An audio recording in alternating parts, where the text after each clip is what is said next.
ছেলেটা আমার আজ এমন কাণ্ড ঘটিয়েছে কি আর বলি। পার্ক থেকে ফেরার সময় 3-4 জন বন্ধুকে জোর করে ধরে এনেছে। চল আমাদের বাড়ি, আমার মাম্মা রোজ বিকেলে খুব সুন্দর সুন্দর খাবার বানায় জানিস, আর চিকেন পকোড়া বানিয়েছে, চল তোরা গেলে মাম্মা কিন্তু তোদেরকেও দেবে।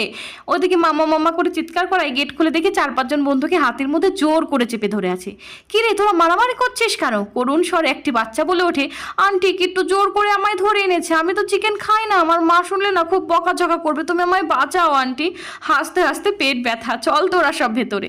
কিন্তু আমি পড়ে গেছি ভীষণ টেনশনে, একটি বাচ্চা তো চিকেন খায় না, কি করি? সেই মজার গল্পটি অন্য একদিন শেয়ার করব।